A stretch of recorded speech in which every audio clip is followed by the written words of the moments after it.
ನಮಸ್ಕಾರ, ನೀವು ನೋಡ್ತಾ ಇದ್ದೀರಾ ಸುಮನ್ ಟಿವಿ ಕನ್ನಡ. ನಾನು ಮಹೇಶ್. ವೀಕ್ಷಕರೇ, ಸಿಎಂ ಸಿದ್ದರಾಮಯ್ಯನವರು ದಾಖಲೆ ಪ್ರಮಾಣದಲ್ಲಿ ಬಜೆಟ್ ಅನ್ನು ಮಂಡಿಸಿದ್ದಾರೆ. 17ನೇ ಬಜೆಟ್. ಹಾಗಾದರೆ ಈ ಬಜೆಟ್ನಲ್ಲಿ ಏನಿದೆ? ಜನಸಾಮಾನ್ಯರಿಗೇನು, ಕೈಗಾರಿಕೆಗಳಿಗೇನು, ಮತ್ತು ಆರ್ಥಿಕ ತಜ್ಞರು ಏನು ಹೇಳುತ್ತಾರೆ? ಇದರ ಬಗ್ಗೆ ಮಾತನಾಡಲಿಕ್ಕೆ ಆರ್ಥಿಕ ತಜ್ಞರಾಗಿರುವಂಥ ಜೇಕಬ್ ಕೃಷ್ಣ ಅವರು ನಮ್ಮ ಜೊತೆಲಿದ್ದಾರೆ. ಬನ್ನಿ ಅವರನ್ನು ಮಾತಾಡ್ಸೋಣ. ಸರ್ ನಮಸ್ತೆ. ನಮಸ್ತೆ. ಬಜೆಟ್ ಅಂತ ಹೇಳಿದ್ರೆ ನೆನಪಿಗೆ ಬರೋದು ಆರ್ಥಿಕ ತಜ್ಞರು. ಸೊ ಆರ್ಥಿಕ ತಜ್ಞರಾಗಿ ಇವತ್ತಿನ ಬಜೆಟನ್ನು ಹೇಗೆ ನೋಡ್ತಾ ಇದ್ರಿ? ಇವತ್ತಿನ ಬಜೆಟ್ಟು ನಿಮಗೆ ಗೊತ್ತಿರೋ ಪ್ರಕಾರ ನಮ್ಮ ಸಿದ್ದರಾಮಯ್ಯ ಸಾಹೇಬರು ಸತತವಾಗಿ 17ನೇ ಬಾರಿಗೆ ನಮ್ಮ ಬಜೆಟನ್ನು ಮಂಡನೆ ಮಾಡಿದ್ದಾರೆ. ಇದೊಂದು ರೆಕಾರ್ಡ್ ಬ್ರೇಕ್ ಮಾಡಿದ್ದಾರೆ. ಅದು ರೆಕಾರ್ಡ್ ಬ್ರೇಕ್ ಹೇಗೆ ಅಂತ ಹೇಳಿದ್ರೆ, ಅವರು ಫೈನಾನ್ಸ್ನಲ್ಲಿ ಹಣಕಾಸು ವಿಚಾರದಲ್ಲಿ ಭಾಳ ಸ್ಟ್ರಿಕ್ಟು. ಅದಕ್ಕೋಸ್ಕರ ಈಗ 17ನೇ ಬಜೆಟ್ ಆದ್ರೂ ಮುಂಚಿತ ಬಜೆಟ್ ಎಲ್ಲ ಅವರು ಡಿಫಿಸಿಟ್ ಬಜೆಟ್ ಕೊಟ್ಟಿರಲಿಲ್ಲ. It is a positive budget, plus budget ಕೊಡ್ತಾಯಿದ್ರು. ಇದು ಯಾವಾಗ ಈ ಫ್ರೀ ಬೀಸ್ ಕೊಡಲಿಕ್ಕೆ ಶುರು ಮಾಡಿದ್ರು, ಅದು ಈಗ ನೋಡಿ ಬೊಕ್ಕಸದಿಂದ ಸುಮಾರು 52 ಸಾವಿರದಿಂದ 68,000 ಕೋಟಿ ಬೊಕ್ಕಸದಿಂದ ಹೋಗುವ ನಿರೀಕ್ಷೆ ಇದೆ ಇವಾಗ. ಅದು ಕೂಡ ಫ್ರೀ ಬೀಸ್ಗಳು ಸರಿಯಾಗಿ ಹೋಗ್ತಾ ಇಲ್ಲ, ಪಾವತಿ ಆಗ್ತಾಯಿಲ್ಲ. ಒಂದು ವೇಳೆ ಪಾವತಿ ಜನಗಳಿಗೆ ಆಗಿದ್ದರೆ ತೊಂದರೆ ಇಲ್ಲ, ಪಾವತಿ ಆಗ್ತಾಯಿಲ್ಲ, ಸೋರಿಕೆ ಆಗುತ್ತೆ, ಅದು ಇದು ಎಲ್ಲ ಓಕೆ, ಬೇಕಾದಷ್ಟು ತೊಂದರೆಗಳಿವೆ. ಆದರೆ ಇವರು ಅದನ್ನು ಅನುಗುಣವಾಗಿ ಸರಿಪಡಿಸೋಗೋಸ್ಕರ ಇವರು ಮಂಡನೆ ಮಾಡಿದ್ದಾರೆ. ಬಜೆಟನ್ನು ಫಸ್ಟ್ ಕ್ಲಾಸಾಗಿ ಮಾಡಿದ್ದಾರೆ. ಅಂಕಿಅಂಶಗಳಲ್ಲಿ ಏನು ತೊಂದರೆ ಇಲ್ಲ. ಈಗ ಸುಮಾರು 4,48,000 ಕೋಟಿ ಗಾತ್ರದ ಬಜೆಟನ್ನು ಇದರಲ್ಲಿ ಇವರು ಡಿಫಿಸಿಟ್ ಆಗಿ ಕೊಟ್ಟಿರೋದು ಖಾಲಿ ಏನು 30,000 ಕೋಟಿ ಮಾತ್ರ. ಆದರೆ ಇಟ್ ಈಸ್ ಎ ಲಾಸ್ಟ್ ಇಯರ್ಗಿಂತ ಕಂಪೇರ್ ಮಾಡಿದ್ರೆ 13.3% ಇನ್ಕ್ರೀಸ್ ಆಗಿದೆ. ಆದ್ರೂ ಇವರ FRBM ಪ್ರಕಾರ ಇವರು ನೋಡೋದಾದರೆ 3%ಗಿಂತ ಜಾಸ್ತಿ ಹೋಗಬಾರ್ದು ಡಿಫಿಸಿಟ್ನ. ಇವರು 2.99%ಗೆ ಒಳಗಡೆ ಮಾಡಿಬಿಟ್ಟಿದ್ದಾರೆ. ಸೊ ಆ ಥರ you have to appreciate that kind of figures which is making it. ಅದೊಂದು ಒಳ್ಳೆಯ ಸಾಧನೆ, ನಿಜವಾಗಿ ಒಪ್ಪಬೇಕಾದ್ರೆ. ಮತ್ತು ಕೆಲವು ನಮ್ಮ ಬ್ಯಾಂಗ್ಳೂರು ಸಿಟಿ ಒಳಗಡೆ ಬ್ಯಾಂಗ್ಳೂರು 2ನೇ ಏರ್ಪೋರ್ಟ್ಗೆ ಸುವಿಧಾ ಮಾಡಿಕೊಟ್ಟಿದ್ದಾರೆ. ಆಮೇಲೆ ಈ ಸ್ಪೆಸಿಫಿಕಲಿ ಅವರು ಈ 16 ವರ್ಷದ ಕೆಳಗಡೆ ಇರುವ ಜನಗಳಿಗೆ ಸೋಷಿಯಲ್ ಮೀಡಿಯಾ ಬ್ಯಾನ್ ಮಾಡಿದ್ರು. 16 ವರ್ಷದ ಕೆಳಗಡೆ ಇರೋರಿಗೆ ಸೋಷಿಯಲ್ ಮೀಡಿಯಾ ಬ್ಯಾನ್ ಮಾಡಿದ್ದಾರೆ. ಮತ್ತು ಸ್ಕೂಲ್ಸಲ್ಲೂ ಕೂಡ ಮೊಬೈಲ್ಸನ್ನು ಬಳಸಂಗಿಲ್ಲ. ಹೌದು. ಹೇಗೆ ಕಂಟ್ರೋಲ್ ಮಾಡ್ತೀರಾ ನೀವು? ಅದೊಂದು ಪ್ರಶ್ನೆ ಇದೆ, ದೊಡ್ಡ ಪ್ರಶ್ನೆ. ಮತ್ತು ಟಾಸ್ಕ್ ಕೂಡ ಹೌದು ಅಂತ ನನಗೆ ಅನಿಸುತ್ತೆ. ಅಲ್ಲ, ಒಳ್ಳೆ ವಿಚಾರ. ಹೌದು. ಇಲ್ಲೇ ಹೋದರೆ ಮಕ್ಕಳು ಸೋಷಿಯಲ್ ಮೀಡಿಯಾಗೆ ಸೇರಿಬಿಟ್ಟು ಓದದೆ ಮಾಡದೆ ತಂದೆ ತಾಯಿಗಳು ಇಬ್ಬರು ಕೆಲಸಕ್ಕೆ ಹೋಗುವಾಗ ಇವರು ಸೋಷಿಯಲ್ ಮೀಡಿಯಾದಿದ್ದರೆ ಓದಲ್ಲ. ಆದರೆ ಇದನ್ನು ಕಂಟ್ರೋಲ್ ಹೆಂಗೆ ಮಾಡ್ತೀರಾ? ಇದೊಂದು ದೊಡ್ಡ ಪ್ರಶ್ನೆ ಇದು. ಆದರೆ ಬಾಕಿ ಇದು ವಿಷಯ ನೋಡಿದ್ರೆ, ಸಿಲ್ಕ್ ಬೋರ್ಡ್ ಜಂಕ್ಷನ್ನಿಂದ KR ಪುರಂ ತನಕ ಒಂದು ಔಟರ್ ರಿಂಗ್ ರೋಡ್ ಮಾಡೋದು, ಅದಕ್ಕೊಂದು 450 ಕೋಟಿ ಆಲೋಚನೆ ಮಾಡೋದು. GB ಗ್ರೇಟರ್ ಬ್ಯಾಂಗ್ಳೂರು ಮಾಡೋದಕ್ಕೆ ಅದಕ್ಕೊಂದು ಸುಮಾರು ಐ ಥಿಂಕ್ 7,500 ಕೋಟಿ ಕೊಟ್ಟಿದ್ದಾರೆ. ಆಮೇಲೆ ಈ ಟೋಟಲ್ ಬಾರೋಯಿಂಗ್ ಅವರು ಕೂಡ ಕಂಟ್ರೋಲ್ ಮಾಡಿದ್ದಾರೆ. ಟೋಟಲ್ ಬಾರೋಯಿಂಗ್ನಲ್ಲಿ 1.32 lakhs crores ಮಾತ್ರ. ಅದಕ್ಕೋಸ್ಕರ ನೋಡಿ, ಈ ರೆವಿನ್ಯೂ ಡಿಫಿಸಿಟ್ ಸುಮಾರು 22,975 ಕೋಟಿ ಬಂದರೂ ಕೂಡ ಅದನ್ನು ಅವರು ಮೇಂಟೈನ್ ಮಾಡಿಬಿಟ್ಟು, ಈಗ ನಾನು ಆವಾಗಲೇ ಹೇಳಿದ ಪ್ರಕಾರ 2.95%ಗೆ ಮೇಂಟೈನ್ ಮಾಡಿದ್ದಾರೆ. ಅಂದರೆ 3% ಒಳಗೆ ಮೇಂಟೈನ್ ಮಾಡಿದ್ದಾರೆ. ಇದು ಮೆಚ್ಚಬೇಕಾದ್ದು. ಇದು ಅಲ್ಲದೆ ಈಗ ನಮ್ಮ ಈ ಸಣ್ಣ ಕೈಗಾರಿಕೆ ಮತ್ತು ಸೂಕ್ಷ್ಮ ಕೈಗಾರಿಕೆಯಿಂದ MSME ಸೆಕ್ಟ್ರಿ ಏನು ಕೊಟ್ಟಿದ್ದಾರೆ ಅಂತ ಕೇಳಿದರೆ, ಒಂದು ಟೆಕ್ಸ್ಟೈಲ್ ಪಾರ್ಕ್ ಕಲಬುರ್ಗಿನಲ್ಲಿ ಕೊಟ್ಟಿದ್ದಾರೆ, ಅದಕ್ಕೊಂದು 75 ಕೋಟಿ ಕೊಟ್ಟಿದ್ದಾರೆ. ಆಮೇಲೆ ಒಂದು 8 ಇಂಡಸ್ಟ್ರಿಯಲ್ ಎಸ್ಟೇಟನ್ನು, ಅಂದರೆ KSSIDC ಇವಾಗ ಒಂದು ಸುಮಾರು 15-20 ವರ್ಷದಿಂದ ಒಂದೂ ಶೆಡ್ ಅಲಾಟ್ಮೆಂಟ್ ಮಾಡಿಲ್ಲ. ಸೊ ಈ ಸಾರಿ KSSIDCನವರು ಒಂದು 8 ಇಂಡಸ್ಟ್ರಿಯಲ್ ಎಸ್ಟೇಟ್ ಮಾಡಿಬಿಟ್ಟು, ಅದು ಕೂಡ ಸ್ಪೆಷಲಿ ಎಲ್ಲಿ ಈ ಬೆಳ್ಳಾರಿ ಕಂಪ್ಲಿ ಊರಿನಲ್ಲಿ ಆಮೇಲೆ ವಿಜಯನಗರ ಮುಧೋಳದಲ್ಲಿ ಇದನ್ನು KSRTCಗೆ ಒಂದು ಸಾಧನೆ ಮಾಡಲಿಕ್ಕೆ ಮಾಡಿಕೊಟ್ಟಿದ್ದಾರೆ. ಇದಲ್ಲದೆ ಈ ARI ಅಂದರೆ automotive research centre for EV ವೆಹಿಕಲ್ಸ್ಗೆ ಅದನ್ನು ಅವರು ಮಂಡ್ಯದಲ್ಲಿ 500 ಕೋಟಿ ಯೋಜನೆಯನ್ನು ಮಾಡಿಕೊಟ್ಟಿದ್ದಾರೆ.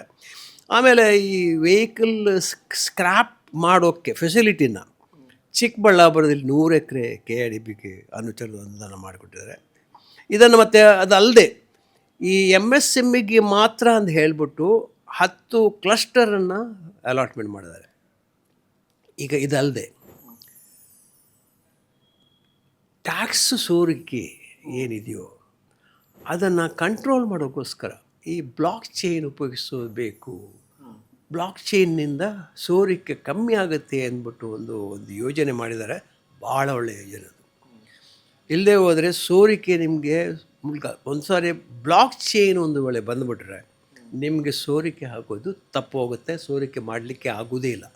ಸೊ ಎಂಟೈರ್ ಟ್ಯಾಕ್ಸ್ ಕಲೆಕ್ಷನ್ ಅವರು ಬ್ಲಾಕ್ ಚೈನ್ ಮುಖಾಂತರ ಮಾಡ್ತಾ ಇದ್ದಾರಲ್ಲ, ಇದು ಇವನು ಸೆಂಟ್ರಲ್ ಗೌರ್ಮೆಂಟ್ ಕೂಡ ಮಾಡಿಲ್ಲ, ಇವರು ಮಾಡ್ತಾ ಇದ್ದಾರೆ. ಇದೊಂದು ಒಳ್ಳೆಯ ಯೋಜನೆ. ಸೊ ಅದಕ್ಕೆ ಮೆಚ್ಚುಗೆ ಕೊಡಲೇಬೇಕು. ಆದರೆ ನಾವು MSME ಅಂತ ಹೇಳಿದಾಗ MSMEನಲ್ಲಿ ನಿಮಗೆ 48% ಎಂಪ್ಲಾಯ್ಮೆಂಟ್ ಕೊಡ್ತೀವಿ ನಾವು, 42% ಎಕ್ಸ್ಪೋರ್ಟ್ ಕೊಡ್ತಾಯಿದ್ವಿ, 38% GDP MSMEಯಿಂದ ಬರ್ತಾ ಇದೆ. ಆದರೆ ಇಷ್ಟು ದೊಡ್ಡ ಗಾತ್ರದ MSMEಗೆ ಏನು ಕೊಟ್ರಿ ನೀವು? ಅಲಾಟ್ಮೆಂಟ್ ಆಫ್ ಶೆಡ್ ಆಯಿತು, ಅಷ್ಟೊಂದು GBA ಆಯಿತು, ರೋಡ್ ಆಯಿತು. ಬಟ್ ಆ MSME ಸೆಕ್ಟರ್ಗೆ ಏನು ಕೊಟ್ರಿ? ಬೇಕಾದಷ್ಟು ಸಮುದಾಯಕ್ಕೆ ನೀವು ಒಂದು 10 ಕೋಟಿ 5 ಕೋಟಿ ಎಲ್ಲ ಕೊಟ್ಟಿದ್ದೀರ. MSMEಗೆ ಏನು ಏನು ಕೊಟ್ರಿ? ಓಕೆ, ಏನು ಕೊಟ್ಟಿಲ್ಲ ತಾನೆ, ನೋ ಪ್ರಾಬ್ಲಮ್. ಆದರೆ 2015 ಬಜೆಟ್ನಲ್ಲಿ 8 ಟೌನ್ಶಿಪ್ಪನ್ನು ಡಿಕ್ಲೇರ್ ಮಾಡಿದರು ಇದೇ ಸಿದ್ದರಾಮಯ್ಯ. 8 ಟೌನ್ಶಿಪ್, ಪೀಣ್ಯ, ಗುಲ್ಬರ್ಗ, ಹುಬ್ಳಿ, ಧಾರವಾಡ, ವೈಟ್ಫೀಲ್ಡ್ ಎಲ್ಲ ಅದನ್ನು ಇವಾಗ SIR ಮಾಡಿಬಿಟ್ಟು KIDBಗೆ ಬಿಟ್ಟಿದ್ದಾರೆ. ಏನೂ ಆಗಿಲ್ಲ, ಅದು ಹಂಗೆ ಅದಾತ ಕಥಾಸತ್ತಲ್ಲಿ ನಿಂತುಬಿಟ್ಟಿದೆ. ಇದಲ್ಲದೆ ಇದೇ 2015 ಬಜೆಟ್ನಲ್ಲಿ 1 ಡಿಸ್ಟ್ರಿಕ್ಟ್ 1 ಪ್ರಾಡಕ್ಟ್ ಅಂತ ಮಾಡಿದರು. ಇವತ್ತಿನವರೆಗೂ 10-11 ವರ್ಷ ಆದರೂ ಏನೂ ಆಗಿಲ್ಲ. ಈಗ ನೀವು ಏನು ಆ ಕ್ಲಸ್ಟರ್ ಅಪ್ರೋಚ್ ಫಾರ್ MSME ಅಂತ ಬಜೆಟ್ನಲ್ಲಿ ಹಾಕಿದಿರಲ್ಲ, ಅದನ್ನು ಬಿಟ್ಬಿಟ್ಟು ಒಂದು ವೇಳೆ ನೀವು ಈ ಕ್ಲಸ್ಟರ್ ಅಪ್ರೋಚನ್ನು ಈಚ್ ಡಿಸ್ಟ್ರಿಕ್ಟ್ನಲ್ಲಿ ಪ್ರಾಡಕ್ಟಿಗೋಸ್ಕರ ಆ ಕ್ಲಸ್ಟರನ್ನು ಅನುದಾನ ಮಾಡಿದರೆ ಎಂಪ್ಲಾಯ್ಮೆಂಟು ಆಗ್ತಾಯಿತ್ತು, MSMEಗೂ ಆಧಾರ ಆಗ್ತಾಯಿತ್ತು, ರೆವಿನ್ಯೂ ಬೊಕ್ಕಸ ಕೂಡ ಬರ್ತಾಯಿತ್ತು.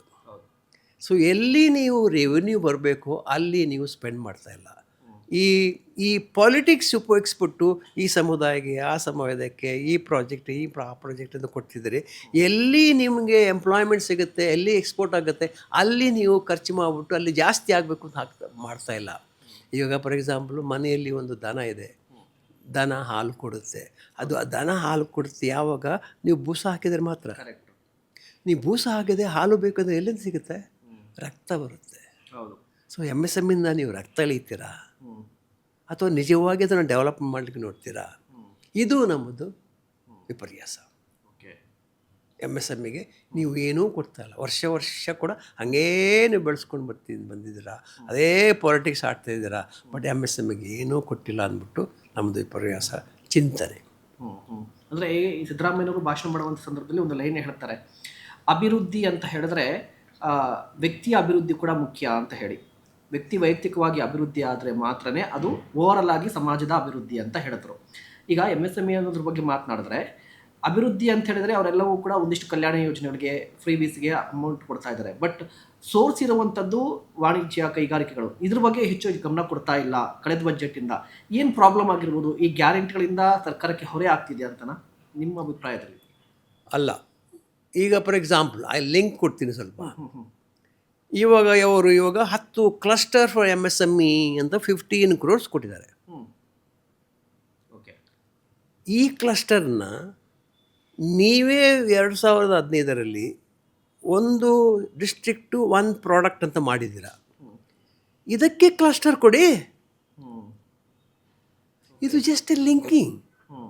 ಅದಕ್ಕೆ ಏನು ಬೇಕು ನಿಮಗೆ? ಮನಸ್ಸು ಬೇಕು. ಇಚ್ಛಾಶಕ್ತಿ ಬೇಕು. ಇಚ್ಛಾಸಕ್ತಿ ಬೇಕು. ಹ್ಮ್. ಈ ಇಚ್ಛಾಶಕ್ತಿ ಇಲ್ಲ. ಹ್ಮ್. MSME ಅಂದರೆ ಇಚ್ಛಾಶಕ್ತಿ ಇಲ್ಲ. Only on the paper. Hmm. Anything you declare remains only on the paper. Hmm. So ಆ ಇಚ್ಛಾಸಕ್ತಿ ಬರಬೇಕು. ಯಾಕೆ ಇಚ್ಛಾಸಕ್ತಿ ಇಲ್ಲ? ಅವರು ಮರೆತೋಗಿದ್ದಾರೆ. ನಾವು 8.5 ಲಕ್ಷ ನಮ್ಮ ಸ್ಮಾಲ್ ಸ್ಕೇಲ್ ಇಂಡಸ್ಟ್ರಿ ಇದೆ ಕರ್ನಾಟಕದಲ್ಲಿ. 8.5 ಲಕ್ಷ ಸ್ಮಾಲ್ ಸ್ಕೇಲ್ ಮತ್ತು ಇದರಲ್ಲಿ ಸುಮಾರು 25 ಲಕ್ಷ ಜನರನ್ನು ನಾವು ಕೆಲಸ ಕೊಟ್ಟಿದ್ದೀವಿ. 25. ಒಂದೊಂದು ಇಂಡಸ್ಟ್ರಿನಲ್ಲಿ ಒಂದು 10 ಜನ ಅಂದರೆ 2.5 ಕೋಟಿ ನಾವು ಜನಗಳಿಗೆ ಎಂಪ್ಲಾಯ್ಮೆಂಟ್ ಕೊಟ್ಟಿದ್ದೀವಿ. 2.5 ಕೋಟಿ ಜನ ಎಂಪ್ಲಾಯ್ಮೆಂಟ್ ಕೊಟ್ಟಿದ್ದೀವಿ. ಒಂದೊಂದು ಮನೆಯಲ್ಲಿ 4 ಜನ ಅಂದರೆ ಎಷ್ಟಾಯಿತು? ಓಟ್ಗಳು 6.5 ಕೋಟಿ ಇರುವ ಇದರಲ್ಲಿ 4 ಕೋಟಿ ಓಟ್ ನಮ್ಮ ಹತ್ರ ಇದೆ. ಕರೆಕ್ಟ್. ಒಂದು ವೇಳೆ ಈ 4 ಕೋಟಿ ಓಟ್ ನಮ್ಮಲ್ಲಿರುವಾಗ ನಮ್ಮ ಬಿಸ್ನೆಸ್ ಸೆಕ್ಟರ್ನಲ್ಲಿ ಇರುವುದನ್ನು ನಾವೆಲ್ಲ ನೋಡಿ ನೆಕ್ಸ್ಟ್ ಟೈಮ್ ನೀವು ಕಾಂಗ್ರೆಸ್ಸಿಗೆ ಹಾಕ್ಬೇಡಿ ಓಟ್ ಅಂತ ಹೇಳಿದ್ರೆ ಏನು ಮಾಡ್ತಾರೆ? ಏನಾಗುತ್ತೆ? ಸೊ ನಮ್ಮ ಪವರ್ ಇವರು ಇನ್ನೂ ತಿಳ್ಕೊಂಡಿಲ್ಲ.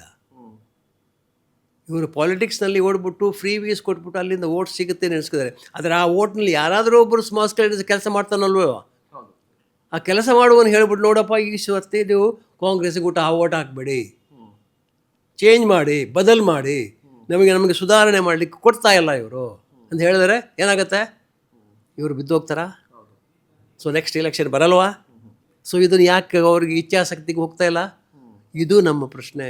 ತಿಳ್ಕೊಳ್ಳಿ, ಹುಷಾರಾಗಿರಿ, ನಮ್ಮನ್ನು ಅಂಡರ್ ಎಸ್ಟಿಮೇಟ್ ಮಾಡಬೇಡಿ ಸ್ಮಾಲ್ ಸ್ಕೇಲ್ ಇಂಡಸ್ಟ್ರಿ. ಮತ್ತೆ ನಾನು ಈ ಪ್ರಶ್ನೆಯನ್ನು ಕೇಳಬೇಕಂತ ನನಗೆ ಅನಿಸ್ತಾ ಇರುವಂಥದ್ದು, ಈಗ ಸಿದ್ದರಾಮಯ್ಯನವರು ನೀವು ಆರಂಭದಲ್ಲಿ ಹೇಳಿದ್ರು ಆರ್ಥಿಕ ಶಿಸ್ತನ್ನು ಕಾಪಾಡ್ಕೊಂಡು ಬರ್ತಾರೆ, ಮತ್ತು ದಾಖಲೆ ಪ್ರಮಾಣದ ಬಜೆಟ್ ಮೊನ್ನೆ ಮಾಡಿದ್ದಾರೆ. ಮತ್ತು ಬಜೆಟನ್ನು ತಯಾರಿ ಮಾಡಬೇಕು ಅಂತ ಹೇಳಿದ್ರೆ ವಿವಿಧ ಕ್ಷೇತ್ರಗಳಲ್ಲಿ ಇರುವಂಥ ವ್ಯಕ್ತಿಗಳನ್ನು ಕರೆದು ಮಾತನಾಡಿಸ್ತಾರೆ ಅಲ್ವಾ? ಪ್ರತಿ ಬಾರಿ ಕೂಡ ಬೇರೆ ಬೇರೆ ಕ್ಷೇತ್ರಗಳಲ್ಲಿ. ಈ ಬಾರಿ ನಿಮ್ಮನ್ನ ಏನಾದರೂ ನಿಮ್ಮ ಕಡೆಯಿಂದ ಏನಾದರೂ ಮಾಡಿದ್ದಾರೆ.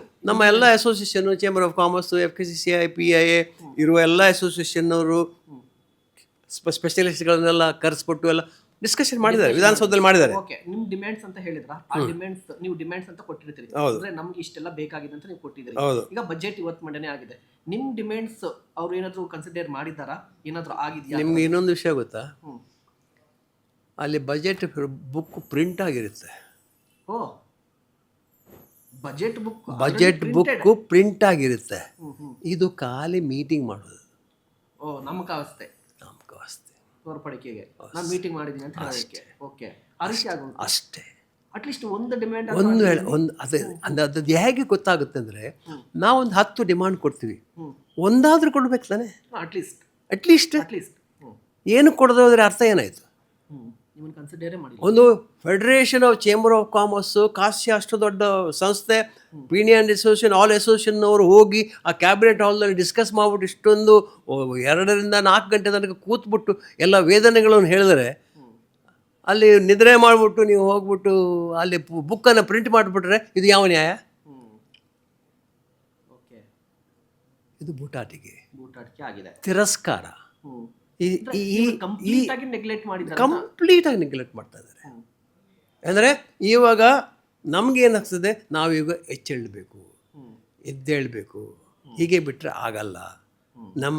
ನಮ್ಮ ಸಂಸ್ಥೆ, ನಮ್ಮ ಮನೆ, ನಮ್ಮ ಕುಟುಂಬ ಹಾಳಾಗತ್ತೆ ಹೀಗೆ ಬಿಟ್ಟರೆ. ನಾವೊಂದು ಬೇರೆ ಥರ ಥಿಂಕ್ ಮಾಡಲೇಬೇಕು ಅಂದ್ಬಿಟ್ಟು ಚಾಲನೆ ಶುರುವಾಗುತ್ತೆ, ಮಾಡ್ತೀವಿ. ಓಕೆ, ಇದನ್ನು ಬಿಟ್ಟು ಬಜೆಟಲ್ಲಿ ಇನ್ನೇನು ಅಂಶಗಳಿದೆ ಅಂತ ನಿಮ್ಗೆ ಅನಿಸ್ತಾ ಇದೆ?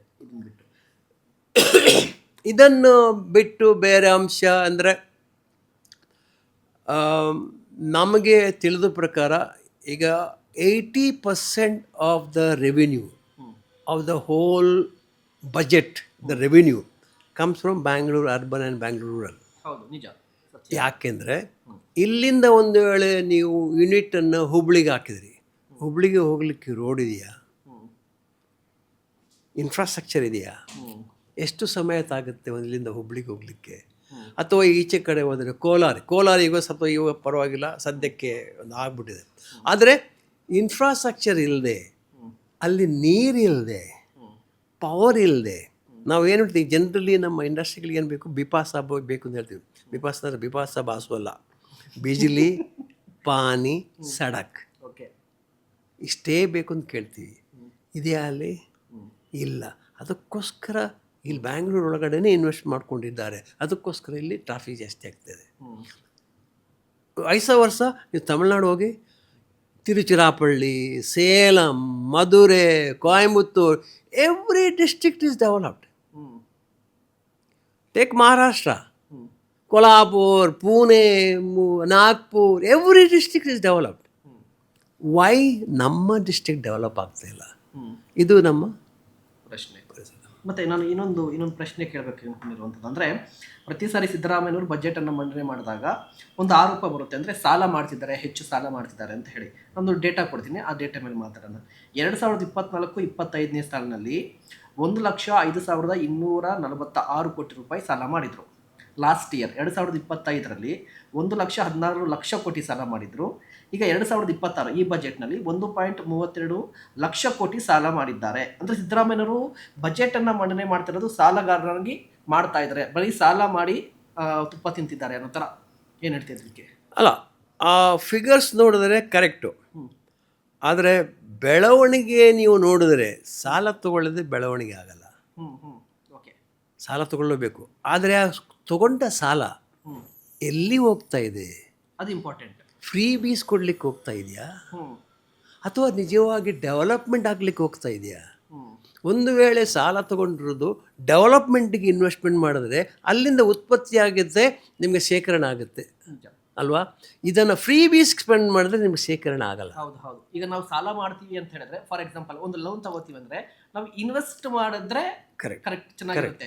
ಬಟ್ ನಾವು ಇನ್ವೆಸ್ಟ್ ಮಾಡಿದ್ರೆ ನಾವು ಶೋಕಿ ಮಾಡಬಾರ್ದು. ಶೋಕಿ ಮಾಡ್ಬಿಟ್ಟು ಬಾರ್ನಲ್ಲಿ ಹೋಗಿ ಸ್ಪೆಂಡ್ ಮಾಡ್ಬಿಟ್ಟು ಮಜಾ ಮಾಡಿಕೊಂಡ್ರೆ ಎಲ್ಲಾಗುತ್ತೆ. ಅಥವಾ ಫ್ರೆಂಡ್ಸಿಗೆ ತೊಗೊಂಡ್ಬಿಟ್ಟು ಅವ್ರ ಫ್ರೆಂಡ್ಸಿಗೆ ನೀವು ಬಟ್ಟೆ ಬರೆ ತಗೋಸ್ಕೊಟ್ರೆ ನಿನ್ನ ಶೋಕಿಗೋಸ್ಕರ ಆ ಶೇಖರಣೆ ಆಗುತ್ತಾ? ಟ್ಯಾಕ್ಸ್ ಆಗಲ್ಲ, ಸುಧಾರಣೆ ಆಗಲ್ಲ, ಡೆವಲಪ್ಮೆಂಟ್ ಆಗಲ್ಲ, ಮತ್ತೆ ಡಬಲ್ ಹೊರೆ ಕೂಡ ಆಗುತ್ತೆ ನಮಗೆ. ಕರೆಕ್ಟ್. ಒಂದ್ ಕಡೆ ಈ ಬಜೆಟ್ ನಾವು EMI ಕಟ್ಟಬೇಕಾಗುತ್ತೆ, ಅದಕ್ಕೆ ಬಡ್ಡಿ ಕಟ್ಟಬೇಕಾಗುತ್ತೆ, ಮತ್ತೆ ಈ ಕಡೆ ನಮ್ಗೆ ಇನ್ಕಮ್ ಸೋರ್ಸ್ ಕೂಡ ಇರೋದಿಲ್ಲ ಅಂತ ಹೇಳಿದ್ರೆ ನಾವು ಪಾಪರ್ ಆಗ್ತೀವಿ. ಕರೆಕ್ಟ್. ಇವ್ರದ್ದು ಪ್ರಾಬ್ಲಮ್ ಬಂದಿರೋದು ಈ ಫ್ರೀ ಬೀಸ್. ಯಾವಾಗ ಈ 68,000 crores ಫ್ರೀ ಬೀಸ್ಗೆ ಹೋಗುತ್ತೆಯೋ, ಕೆಲವು ಅಲ್ಲಿ ಶೋಷಣೆ ಆಗ್ತಾ ಇದೆ, ಕೆಲವರು ಸರಿಯಾಗಿ ಹೋಗಲ್ಲ, ಕೆಲವರು ಸಿಗಲ್ಲ, ಎಲ್ಲ ಆಗ್ತಾ ಇದೆ. ಅದನ್ನು ಕಂಟ್ರೋಲ್ ಮಾಡಲಿಕ್ಕೆ, ಬಟ್ ಅದನ್ನು ಕಂಟ್ರೋಲ್ ಮಾಡಲಿಕ್ಕೆ ಶೋಷಣೆ ಆಗಬಾರ್ದು ಅಂತ ಹೇಳ್ಬಿಟ್ಟು ಬ್ಲಾಕ್ ಚೈನ್ ತೊಗೊಂಡ್ಬರ್ತಾ ಇದೆಯಲ್ಲ, ಅದು ಒಳ್ಳೆಯ ಒಂದು ಸಾಧನೆ, ಒಳ್ಳೆಯ ಸಾಧನೆ. Okay, last reaction. 5 ಮಾರ್ಕ್ಸಲ್ಲಿ ಈ ಬಜೆಟ್ಗೆ ಎಷ್ಟು ಮಾರ್ಕ್ಸ್ ಕೊಡ್ತೀರಿ? 5 ಔಟ್ ಆಫ್ 5 ನಾವು ಕೊಡೋದು 2.5 ಮಾತ್ರ. 2.5, 50-50. ಹೌದು. Okay sir, thanks so much. ವೀಕ್ಷಕರೇ, ಕೇಳಿದ್ರಲ್ಲ CM ಸಿದ್ದರಾಮಯ್ಯನವರ ದಾಖಲೆಯ ಬಜೆಟ್ ಬಗ್ಗೆ ಆರ್ಥಿಕ ತಜ್ಞರ ಅಭಿಪ್ರಾಯ. ಇಂತಹ ಮತ್ತಷ್ಟು ಕಂಟೆಂಟ್ಗಾಗಿ ನೋಡ್ತಾ ಇರಿ ಸುಮನ್ TV ಕನ್ನಡ.